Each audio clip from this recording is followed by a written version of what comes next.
Carla Martin, who is the founder and executive director of the Fine Cacao and Chocolate Institute and a lecturer here in the Department of African and African American Studies. She's a social anthropologist whose current research focuses on ethics, quality, and politics in cacao and chocolate, and draws on several years of domestic and international ethnographic experience. She received her BA and MA in social anthropology and her PhD in African and African American studies from Harvard University. Her writing has appeared in magazines such as Transition Magazine, Social Dynamics, The Root, US History Scene, Sodade Magazine, The Savannah Review, and many others. She lectures widely and has taught extensively in African and African American studies, critical food studies, social anthropology, and ethnomusicology, and has received numerous awards in recognition of excellence in teaching and research. Through the Fine Cacao and Chocolate Institute, Dr. Martin also develops the annual New England Chocolate Festival, which brings together local, national, and international chocolate makers who share their creations and expertise with attendees so we can all become more conscious consumers. Last year, the event took place in the Cyclorama at the Boston Center for the Arts and was a huge success. So I encourage you, and maybe Carla will tell us a little more, to stay tuned for announcements of the 2020 festival. But please now join me in welcoming Dr. Martin.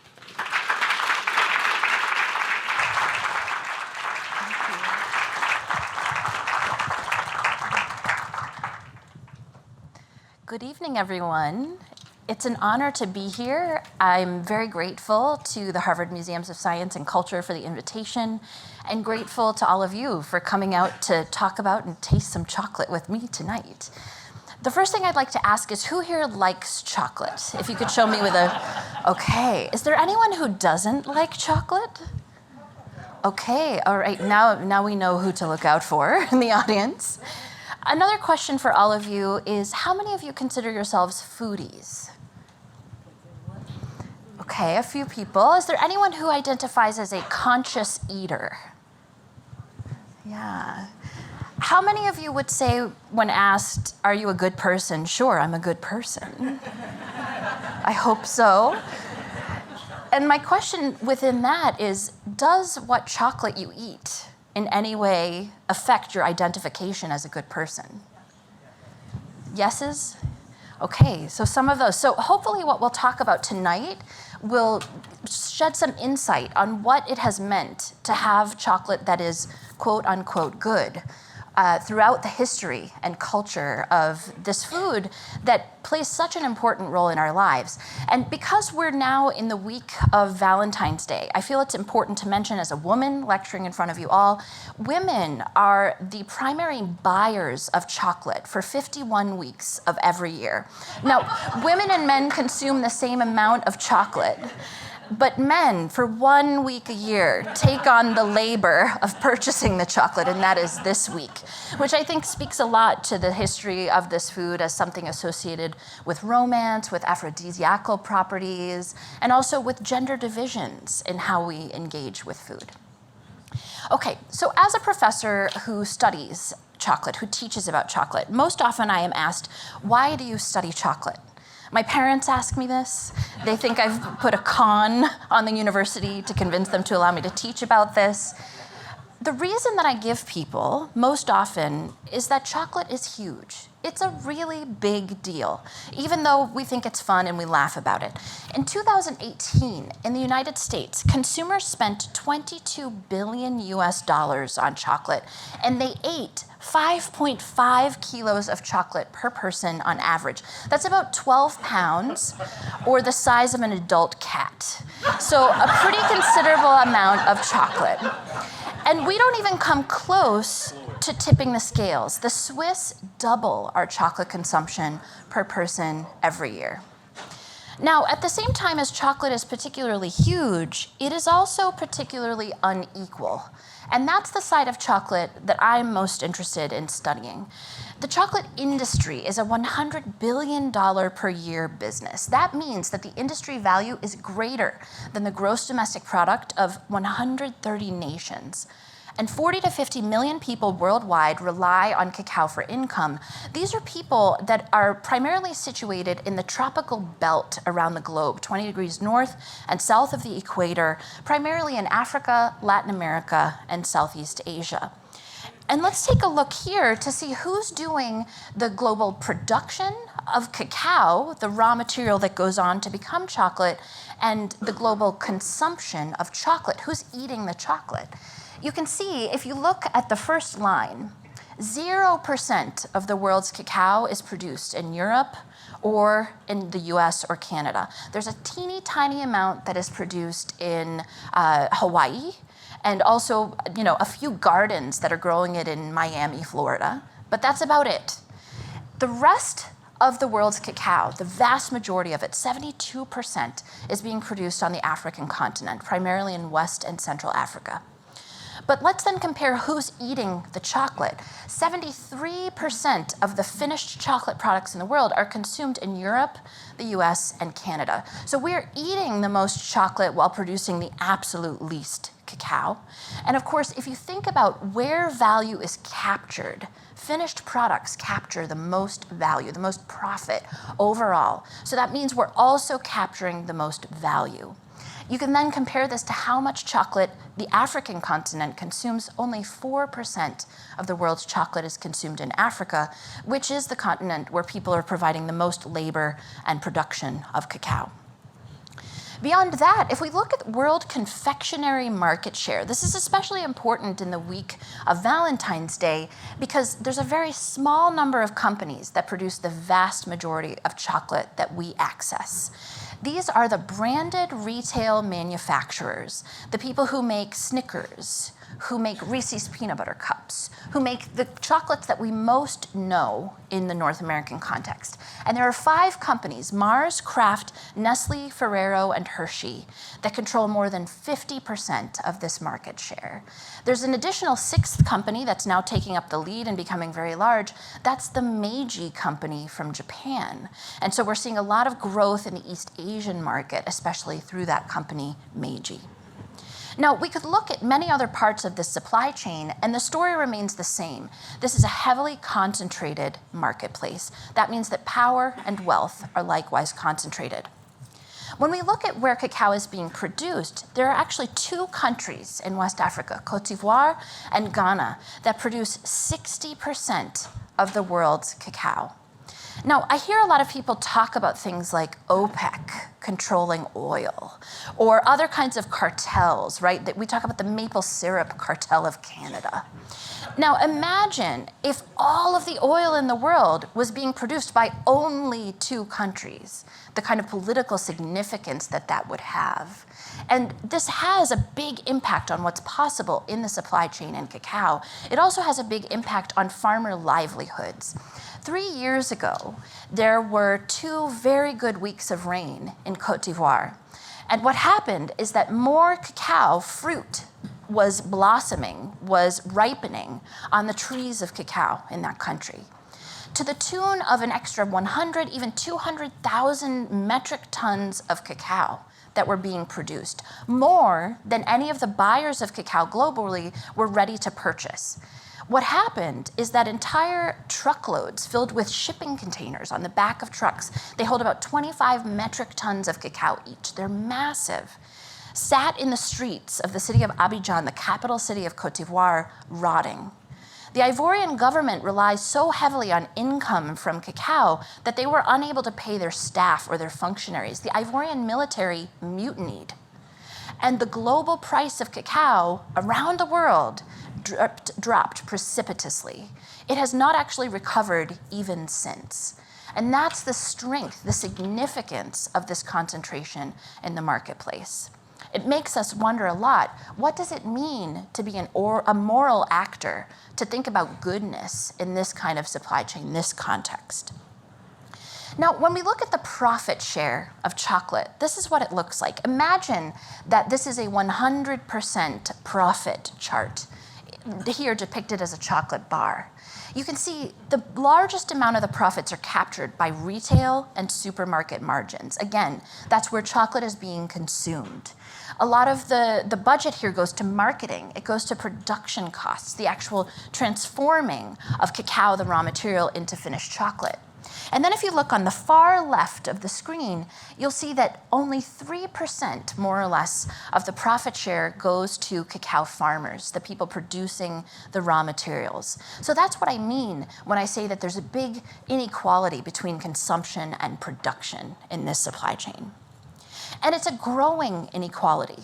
If you compare the 1980s to today, farmers were able to capture about 16% of that overall profit share, that overall value, as opposed to today where they're capturing 3 to 6%.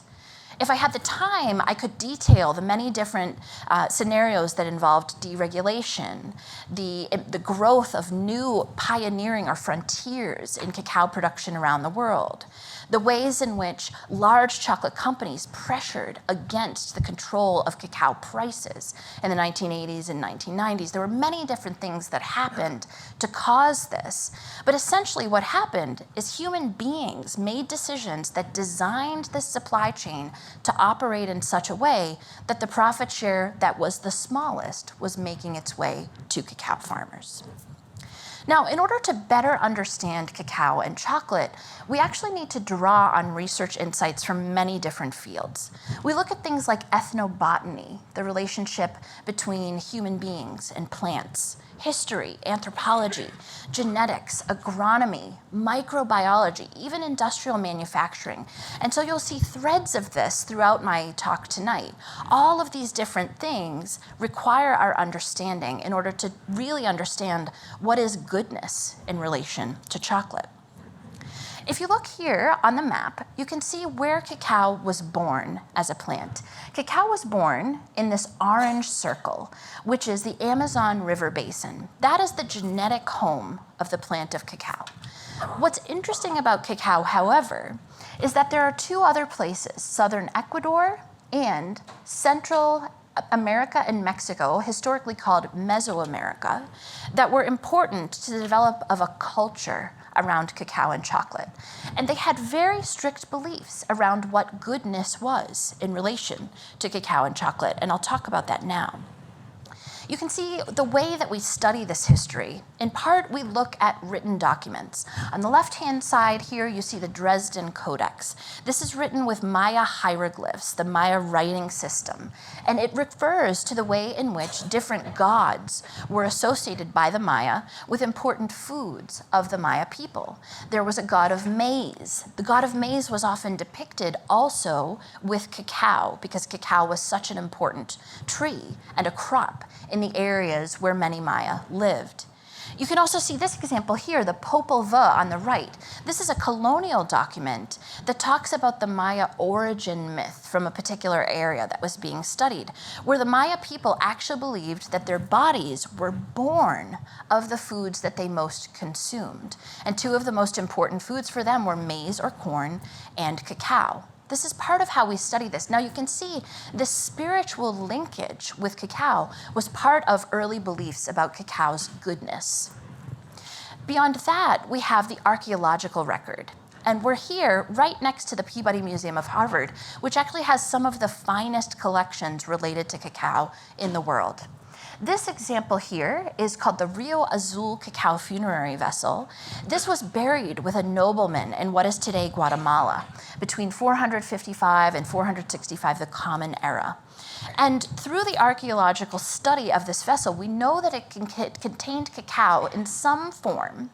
And through the understanding that we've gained from written documentation, we believe that this cacao was perhaps a type of beverage that was meant to give the person who had been buried some extra strength or energy as he traveled on to the underworld. And the way that we know it contained cacao is, on the one hand, it has written on the outside the hieroglyph, the Maya word for cacao, which, by the way, was one of the first hieroglyphs that was decoded by the Russians in the 1960s when they were relearning how to read Maya hieroglyphs. And in addition, they took chemical scrapings from the inside of this vessel and found it to contain two chemicals, caffeine and theobromine. The only plant in the Americas with both of those is cacao. So this is another way in which we look to understand this history.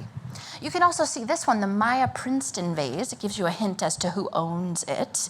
And on the right-hand side, zoomed in here, is a Maya serving woman.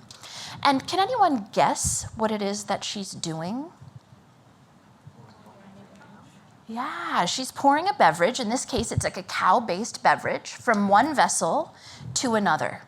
As she's doing this, she's aerating that beverage. And this is a really important point because part of what was considered goodness by the Maya in relation to cacao beverages was the preparation of a foam or a froth on top of the beverages. And I encourage you to think about how this remains in some ways an important human universal. In East Asia, people create frothy teas, like maybe matcha. Here in the US, how many of you enjoy a latte or a cappuccino? These are textures that are considered good by many different people in many different places over many different years. We then can also think about the relation of cacao to goodness or utility when cacao is considered as currency. So early on in cacao's history, it was adopted as a currency throughout Central America and parts of Mexico. It was then, during the colonial period, also part of currency in parts of South America. And you can see here what you could buy with it. One cocoa bean would get you 20 small tomatoes. 65 cocoa beans would get you one plain white cotton cape. Imagine if you were able to go to Whole Foods and get one avocado for 3 cocoa beans today, and a pretty incredible exchange rate. But there was goodness linked with this as well. For example, the cacao beans needed to be well prepared, free of defects, well fermented, and well dried in order to have the most value. If they were defective, if they were not food safe, they were worth less money. And this is also part of how chocolate came to be known to us today. When the Spanish arrived in Central America and began their colonial conquest, they adopted cacao's use as a currency. They were also given the power by the Spanish crown to institute what was called the encomienda system, a way of extracting wealth from indigenous people by requiring them to give the products of their labor, in this cacao, to the Spanish. And essentially what the Spanish saw was money that was growing on trees, and they wanted a lot of it. So they ended up finding a place in today what is El Salvador, the Izalcos region on the coast of El Salvador. That was the place that produced the most cacao successfully. It was the bank of the early Spanish Empire in this region. And that is also the place where the Pipil people invented the word chocolate and the recipe for chocolate as we know it today. And so cacao's history, chocolate's history, is very much linked with these economic exchanges, with the violence of colonial conquest, and more. How many of you have ever seen a cacao tree in person? Oh, wow, okay, a few lucky people. If you're interested to see one and you have the capacity to travel here in Massachusetts, there's a sort of sad and lonely cacao tree in the Smith College greenhouse. If you'd ever like to go and visit it, I'm sure it would enjoy the company. Now, if you have seen one in person, if you haven't, here's a picture. A cacao tree is an understory crop. It likes to grow underneath the taller trees in the forest. I think of it as kind of a Princess and the Pea of trees. It likes the amount of rain just right, the amount of wind just right, the temperature just right. Everything needs to be just so for cacao to flourish and be the most healthy. And it exhibits what's known as cauliflory. That means that it fruits from the thickest part of the trunk, rather than, say, peaches, pears, or apples, where they have small shoots or buds on the weakest parts of their limbs. Cacao is a fruit, and it looks like this, sort of a Nerf football shape and size. When you break into it, a cacao pod, you see a very large, thick rind, about the thickness of a watermelon rind. And inside are anywhere from 30 to even 60 seeds that are wrapped in what's often described as a mucilaginous pulp. This is a pulp that tastes sort of like lychee or tropical melon, and it can be sucked off as you eat it. Underneath is the seed. Now, typically what is done, and this is part of how people come to think of goodness in relation to cacao historically, is that mass of the fruit with the seeds is fermented. Historically, and in many places in the present day, it would have been wrapped in a mass of banana leaves like this and gone through essentially a controlled rotting process where chemical processes occur that develop the precursors of chocolate flavor. Now, after that, it is dried, often in the sun, experiencing Maillard reactions, the same kind of reactions that happen when coffee is roasted or when you make toast in the morning. They're browning reactions that develop flavor, again, contributing to what would be considered chocolate flavor. If you don't do this, if you don't ferment and you don't dry, it detracts from what we might call the goodness of cacao, because that chocolate flavor does not fully develop. After that, cacao is roasted, typically put over a heat source. It has a paper-like shell on the outside of those seeds or beans. That's removed through a process of deshelling or winnowing, and then it is ground. A traditional way of preparing a ground chocolate mass is depicted here using a metate. And a metate is a very common tool that's found in many different places around the world. And with this metate, the cacao mass is ground into a sort of thick paste. Fascinatingly, they've done studies on this and have found that often people, when grinding something on a metate, actually burn more calories than they're able to consume from what they grind. So we can romanticize metates all we want, but the truth is machines have been very good, especially for women.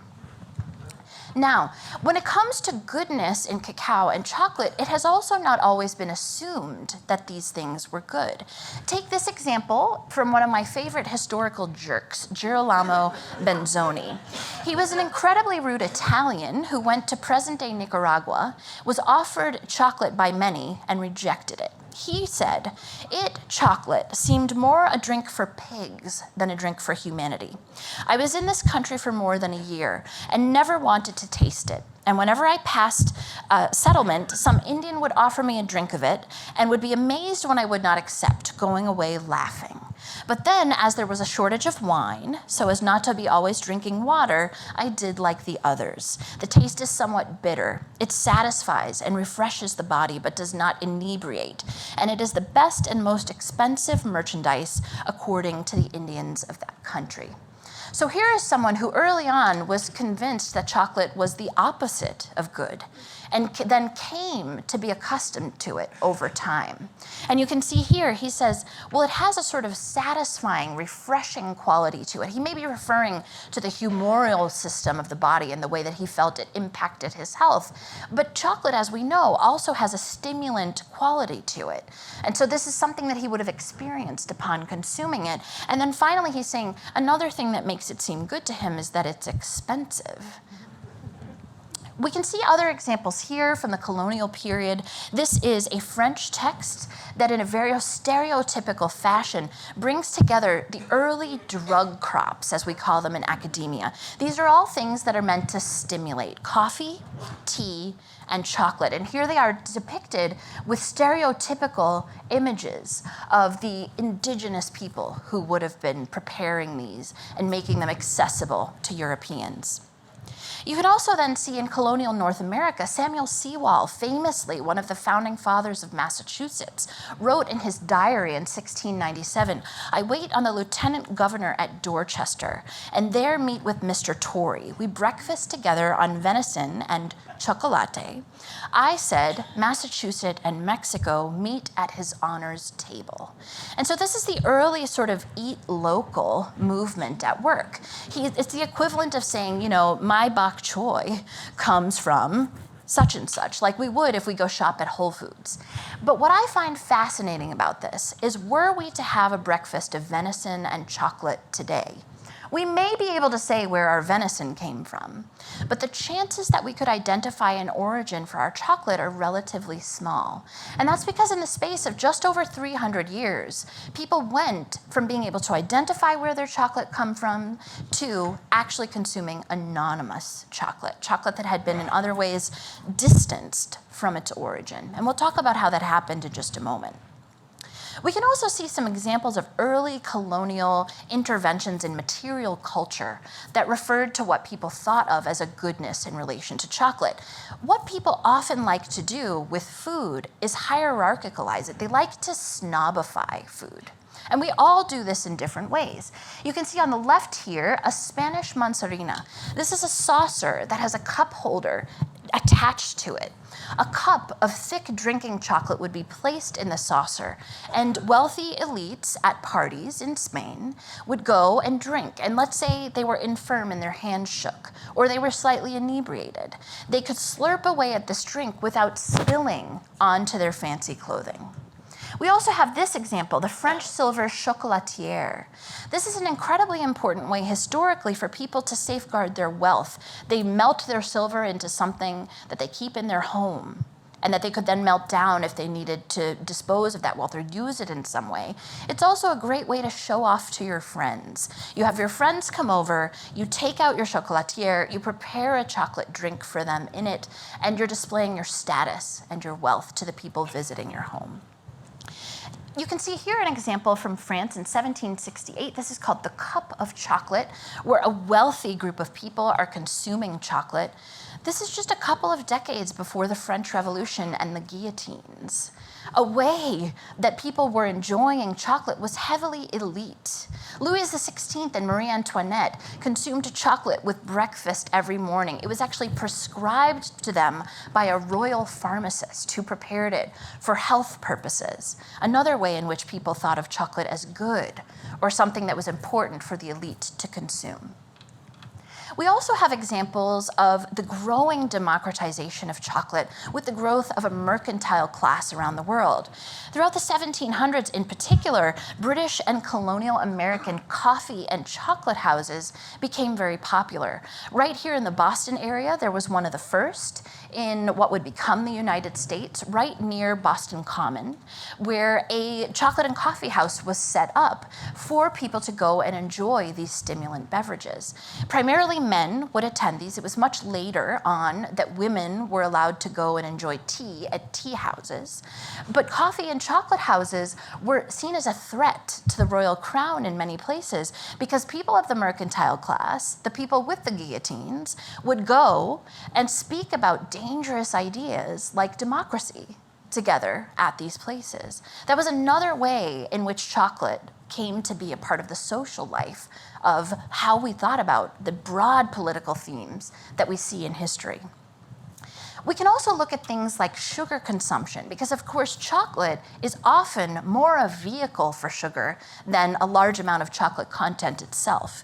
And if we look at British sugar consumption over time, we can see how incredible the change was demographically in what people consumed. In the 1600s, the average British person was consuming almost no added sugar per person per year. By the 1800s, they were getting, let's say, 30 pounds of sugar per person per year. By the 1900s, that was up to about 80. By the 2000s, it was over 120 pounds of added sugar per person per year. That's the size of a petite adult woman. An incredible amount of added sugar. People went from having essentially 0% of the calories they consumed come from added sugar to 20% of their diet coming from added sugar. A massive change. But of course, to support this change, a labor force was needed.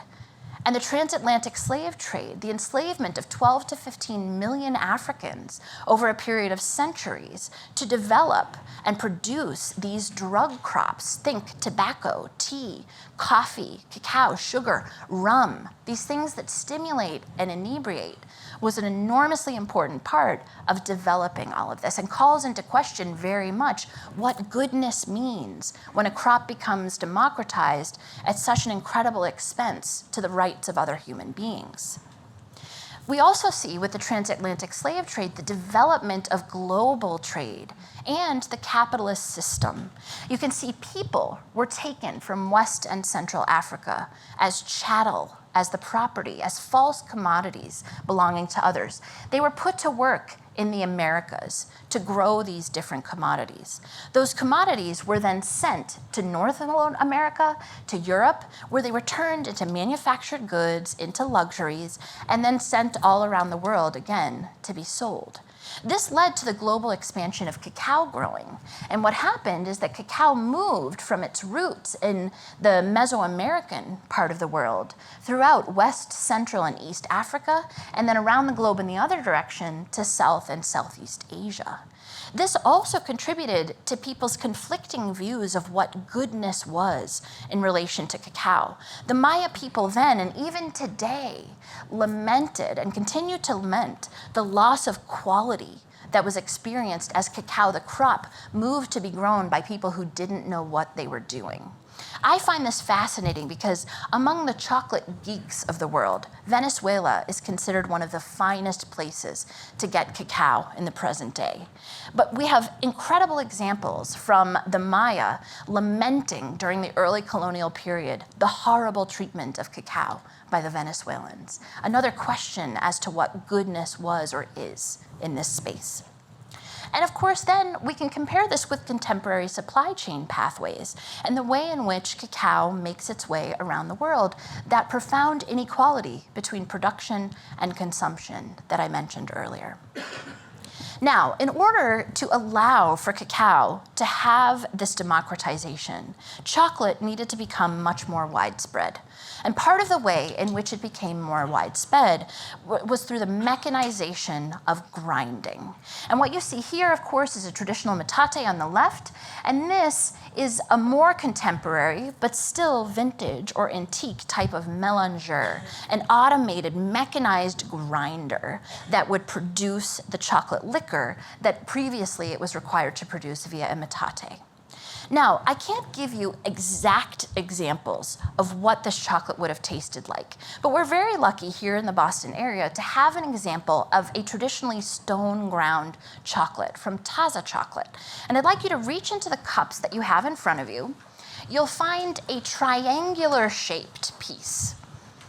So you have, of course, something shaped like a kiss. You have a couple things shaped like circles. Go for the other item, a triangular piece. Go ahead and bite into that. And as you do, think about the texture on the tongue and think about the flavor that you get.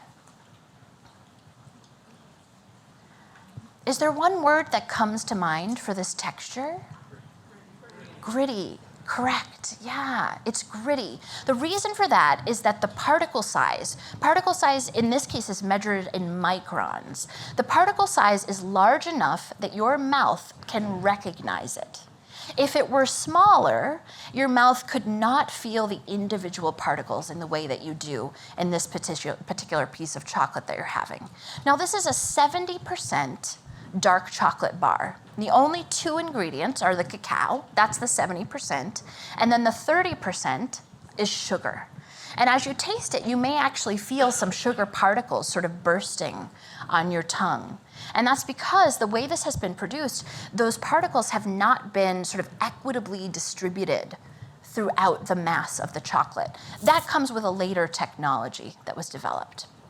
Now, one of the important technologies that developed was the hydraulic press. And the hydraulic press allowed people to take that chocolate mass, that ground chocolate liquor, and press it with an enormous amount of force in order to get two component parts. Cocoa butter, each cacao bean is roughly 50% fat or cocoa butter, and then the solids, cocoa powder, which can be ground up like this. The creation of these two component parts opened up worlds of possibility, and it opened up ways of democratizing cacao and chocolate that I'll show you in a moment. And then finally, another important machine that was developed was the conch. And the conch is a very debated type of technology in the world of chocolate. No one fully agrees on the theory of how the conch operates. But what we do know is that it polishes the particle size such that you won't feel as much grittiness on the tongue, and also distributes flavor molecules differently so that the flavor you experience when you taste will be more balanced. After that, there was the invention of tempering and molding. Now, people had known since the early days of producing chocolate in any way that chocolate could set up as a solid at room temperature. It wasn't, however, until the 1970s that physicists figured out how this process of tempering and molding worked. Europeans were able to develop a way to do this technologically on a large scale by the mid to late 1800s. And what that allowed them then to do was to create equal, exactly the same chocolate bars that could be wrapped in exactly the same packaging and sold around the world, with an expectation already set in the minds of consumers about the goodness of that chocolate that they would pick up and consume. And that also fundamentally changed what we would come to consume as chocolate. That brings us to our next example, the classic American chocolate. You have one in your cup, and you're warmly welcome to take it out and try it now. Now, I got a few snide comments from people as they came in the room, right? People maybe who are not from the US and don't think that this is the best chocolate. People who believe that they know what better chocolate is. But I want you to try this because if we were to survey the American population, and this has been done, and ask them, what does chocolate taste like? This is what people will respond. Chocolate tastes like Hershey's chocolate. Would anyone like to take a guess as to the cocoa content in Hershey's Kiss? What percentage? I heard 35. That's very generous. Oh, 5 less generous. Okay. In this case, a Hershey's Kiss is 11% cocoa content, right? Yeah. I think about that. If someone gave me a plate of rice and beans and was like, enjoy your 11% rice and beans, I'd be like, thanks for nothing, right? But when it comes to Hershey's Kisses, what's happened is the vast majority of the content of this Hershey's Kiss is actually sugar. That's the #1 ingredient. Then there's milk fat, milk powder, some other ingredients. Eventually you get to cocoa content. And so, in fact, what has happened over time through the democratization of this product is that the American population has been convinced that this is what chocolate tastes like. And globally, we all live in glass houses, right? We like to say, oh, the Hershey's isn't good. But the truth is, the vast majority of chocolate around the world is milk chocolate. About 95% of what people consume is in this vein, with slightly higher chocolate percentages depending on where people are in the world. Sometimes substitutions of cheaper fats like vegetable oil, that's something that's allowed in Europe, but not here in the United States. There are all different ways that people have come to associate goodness with chocolate and with flavor over time. One of my favorite examples of giving this to a different community was serving this to people in Britain who tasted it and very quickly said, this tastes like vomit. And so you can see our ideas of what is good also vary depending on what we're exposed to and more. If we keep going, we know that in order to democratize chocolate, it needs to be made a not foreign food to different people. And one of the ways that it came to be known as something desirable was through the marketing of chocolate, especially to women in their kitchens. That was through economic science, through home economics, through domestic science, these different ways of marketing chocolate so that women would consider it a pantry staple in the North American context. And two of the most important examples of this are actually here. The chocolate and cocoa recipes on the left by Miss Parloa. This is from the Walter Baker Company, which you can still go and view some of their historical buildings in the Dorchester, Lower Mills, Milton region by the Neponset River locally. And then, of course, the classic text, the Fanny Farmer cookbook from the Boston Cooking School. And this contained one of the first recipes for brownies as a way of introducing women to things that they could make for their family. So this was a part of the way that chocolate came to be de-foreignized for cooks in this world. North America at around the same time, the 1900s, became a kind of candy land. And here in Cambridge, we're especially culpable in this.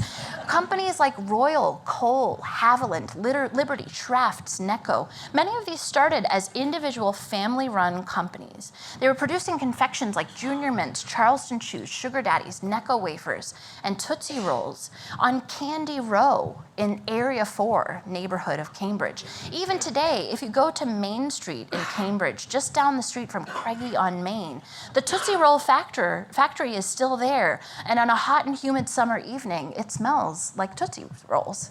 So this is all part of what came to be. Now, of course, over time, these companies were bought up by larger companies. Of course, over time, these companies looked for ways to reduce their material costs, often at the expense of the cocoa content that was included in their products.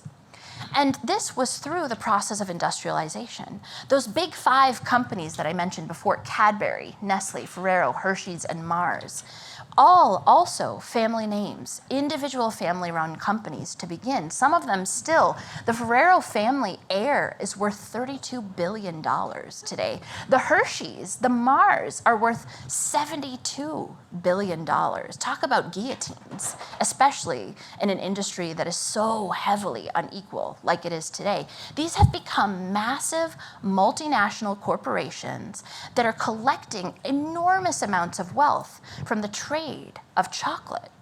And this is something that we have to think about when we think about chocolate and goodness. And that's because world cocoa production is blighted by many social problems even today. If we think about the encomienda system, the extraction of cacao and labor from indigenous people, if we think about the transatlantic slave trade, the literal production of cacao with an extremely minimal labor cost because of the abuse of human rights, all of this informs the way that the supply chain operates today and informs what we can or can't say about its goodness. One of the most popularized issues in relation to cacao and chocolate is that of the worst forms of child labor. Now, this is different than my mom telling me to go and clean my room, which was a morally developing type of behavior that I was pushed into. The worst forms of child labor are the types of child labor that are physically or morally injurious to children, meaning they're carrying loads that are too heavy for their developing musculoskeletal systems, or they're applying pesticides that damage their developing lungs. And these worst forms of child labor exist in cacao today. They're not exclusive to one part of the world, nor are they exclusive to just cacao. They exist here in the United States on tobacco farms in the American South, on strawberry farms in the American Northwest. There are all different ways that these types of labor persist into the present day and impact what we can say about the goodness in a supply chain. And part of that is that as we have developed these supply chains, we've made them incredibly complex, and we've developed all different kinds of ways to extract value from them. This may be a bit too small for all of you to see, so I'll talk you through it. On the one hand, we see smallholder farmers in the top left corner. And this chart depicts, in a conventional cocoa value chain, all of the different places and ways in which there are different hands that are collecting value or profit. There's local collection points, urban wholesalers. Wholesalers or exporters, shipping lines, importers or warehouses, processors, ice cream companies, bakeries, chocolate manufacturers, wholesalers, retailers. And then only after all of these different hands are part of that value chain does a finished product actually reach consumers. So we now have a really large disconnect between the producers of the raw materials and the consumers of the finished materials. To a certain extent, parts of this are unavoidable. This is a supply chain where chocolate is being consumed, not where cacao is being produced.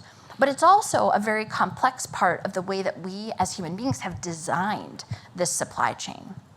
And there are different ways in which different groups are attempting to insert some goodness to address some of the serious problems that cacao-producing communities face. One is through alternative trade models. That's things like fair trade certified on the top left, or UTZ UTZ certified, through Fair for Life, through Rainforest Alliance, through USDA Organic. Now, you may see things like these on the shelves at your local markets. You may purchase products that bear these symbols. What I find interesting about this is that these products are not designed to solve all social problems alone, nor are they capable of doing that. And so these different sustainability schemes that have been implemented throughout the industry have not succeeded in addressing all of the serious social problems. They don't guarantee goodness, as one might hope. There's also a pretty big burden to consumers in understanding what they do. For example, Rainforest Alliance, one of my favorite surveys, asked consumers, what does Rainforest Alliance do? And they said, oh, well, we know it saves frogs. And that's because they were looking at the logo, right? That's basically the only information that they have in front of them.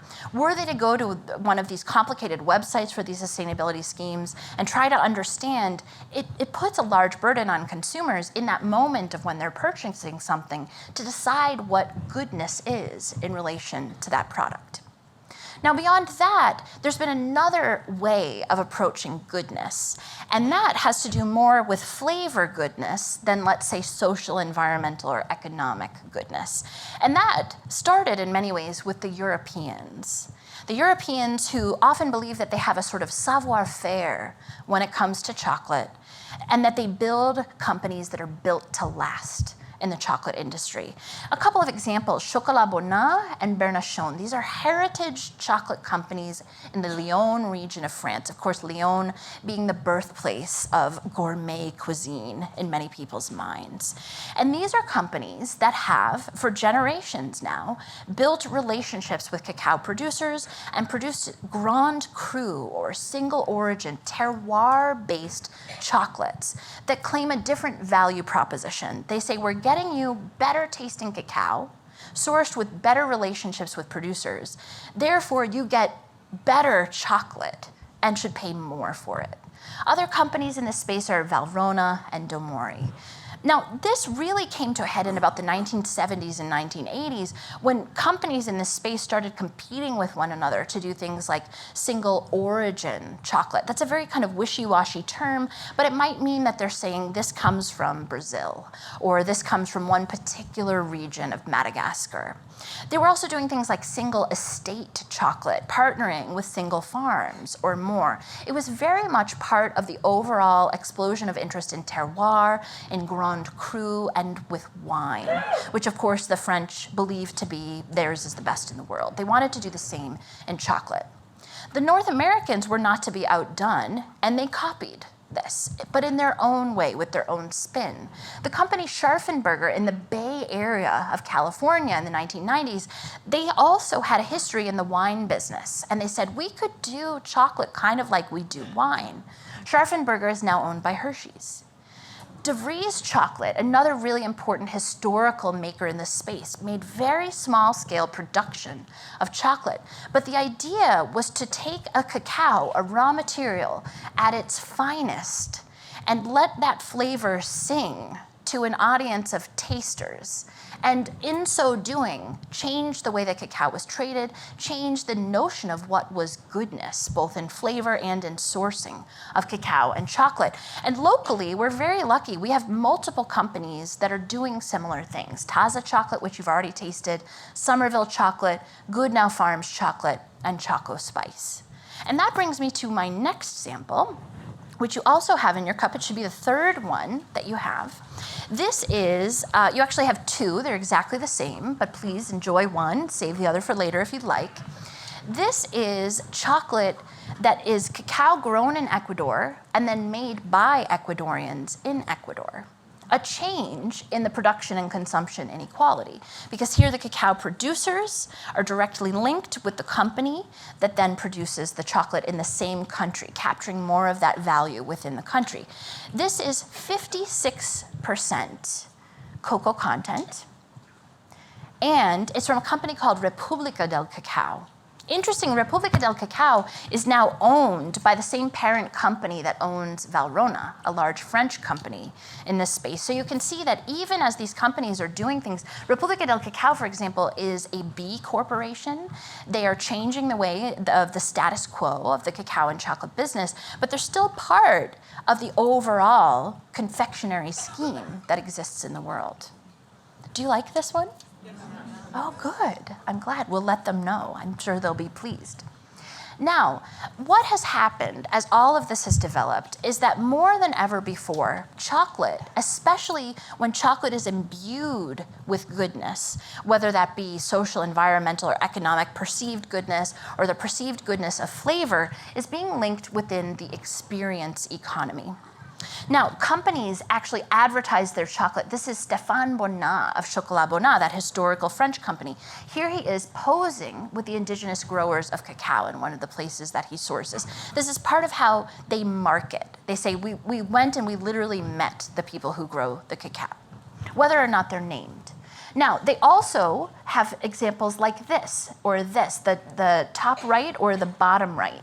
These are two separate examples from Dandelion Chocolate, which is one of the larger companies in this space. One, the top is in Kyoto, in Japan, where they have an omakase-style chocolate dessert experience, meaning you sit down, you have an intimate experience with a chef and a mixologist who prepare for you exquisite desserts and cocktails made with Dandelion's better chocolate. It's absolutely part of the experience economy. Below is in San Francisco in their speakeasy, which is called Bloom, where you can go and enjoy things like hot chocolate tasting flights to taste the flavors of different origins of hot chocolate, or very elaborately prepared pastries using their chocolate. We have Bernachon, a classic example of the experience economy in Lyon in France, where you are welcomed into the business by the matriarch of the family. You sit down and you drink a very luxurious, rich hot chocolate served with classic, excellently prepared French pastry. Or in Shanghai, the Zotter chocolate factory, where dozens of people visit every day and tour a chocolate factory that is billed as fairly traded cacao and sugar and other ingredients that are then turned into creative, better flavored products. You can see how much goodness has come to be associated with the type of experience that we get from that chocolate. Now, if those of you who are here are interested in learning more about this industry, especially this part of the industry that is focused on a flavor-forward, an ethics-forward approach to the politics of cacao and chocolate, there are a number of different resources available for you. One is, if you'd simply like to have a map and maybe do some chocolate tourism wherever you go, we have a map on our website at chocolateinstitute.org, where as quickly as we can, we're tracking these different companies. There are more than 1,000 around the world. It's growing relatively exponentially. And so this is happening all very quickly. There's also examples like this. This is from a company based in Seattle, but you can order from them online. This is the Chocolopolis Bar Bundle. If you want to have the best chocolate party ever, order this. And it allows you to explore with a guide that they provide the different flavors, the different formulations or recipes in the chocolate, the different types of products that exist within this space, and come to try to understand in the same way that perhaps a sommelier might guide you through the enjoyment of different wines. And then, of course, I'm a professor. I can't let you go without giving you some homework. If you would like a couple of books to learn more about this, there are two that are key to reading, and they're very readable, very accessible books. One is this book, Cocoa, on the left by Christy Leslie, a fellow anthropologist who writes sublimely about the history and culture of the cocoa and chocolate industry. And then another is a classic by Sidney Mintz called Sweetness and Power. This is a book actually about sugar, but it's one of the best books ever written about cacao and chocolate because the story of sugar is so deeply relevant and related to this history. Now, I hope that all of this gives you a sense of the complexity when we say something like, what makes chocolate good? If we try to introduce morality into a supply chain as complex as this one, as weighted in the history of the bad decisions that have been made, as well as some of the really exciting and good decisions that have been made by the human beings that intervene in this industry, a question of what makes chocolate good becomes a really deep and heavy one. And so that's what I hope that you'll continue to think about. When you go upstairs following the talk tonight, you'll be able to see the Resetting the Table exhibit where there are several pieces from the Peabody Museum's archaeological artifacts that are related to cacao. You'll see poster images of different chocolate companies, even some that we've talked about here, as well as some images of people producing cacao, who often are those that are the most ignored or neglected in our conversations about what goodness really is in this supply chain. Thank you.